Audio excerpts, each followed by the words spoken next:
Grace and peace. This is Pastor Chris. I hope you all are having a good congregational meeting. Just looking at the statistics first. We've had 5 baptisms and 10 transfers in. So for a total of 15 new members, right? On the other end of things, we've had 3 deaths of members, though I've done 7 funerals this last year. Also, 1 member who transferred out of the congregation, and so that's a total of 4 less people in the congregation. Additionally, we've had 3 confirmation students confirmed in the last year. So all that leads to 245 members total. Of them, 160 are confirmed. And the average worship attendance that we've had this last year is 58. Now, statistics are a limited thing. They don't really tell you what's happened in a year, just sort of the bare bones result. There's been a lot going on this last year. The biggest one has been our journey with Cross of Life Lutheran of Plainfield that closed, and I became their shepherding pastor, and now many of their members have joined St. Stephen.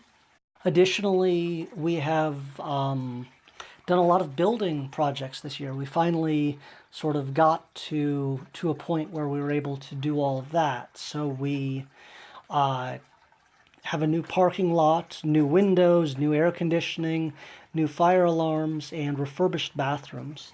Additionally, the Synod helped move Cross of Life's bell to its new home right outside our driveway, right by our driveway. So that's a neat thing to welcome the folk from Cross of Life and also recognize that connection that continues. Also, our own council president, Dale Newton, has been going through the candidacy process and continues to discern whether God is calling him to become a pastor in the LCA, and I've been helping him with that as I can. And so that's the big 3 things that have happened at St. Stephen itself. Then looking at the wider church, I did resign from Synod Council and step back from participating with South Plainfield Ecumenical Council of Christian Churches. Both of those I realized were taking up a fair amount of time but weren't really doing a whole lot for the congregation, and I wasn't particularly a useful component, I felt, to either of those. That there were I was maybe even sort of getting in the way of other voices being at the table in those instances. Additionally, I helped several congregations call pastors and deal with conflict as the both dean of the Middle District and counselor of the Raritan cluster. So I've been still fairly active in the wider church, even though I'm not on Synod Council. So I've been working with Excellence in Ministry Unleashed, which is the organization surrounding the Lilly Foundation grant, calling Lutherans to work towards understanding money in a better, healthier way, both pastors and congregations. And that's been done through the New Jersey Synod.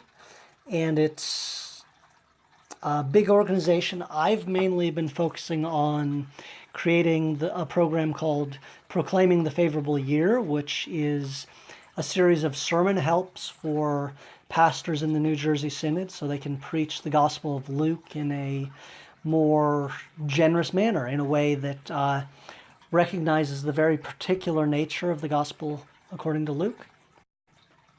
Additionally, looking around in the wider community, especially the neighborhood of South and town of South Plainfield, the borough, I did some of the initial legwork in setting up our pop-up food pantry that should have just met a few days before you hear this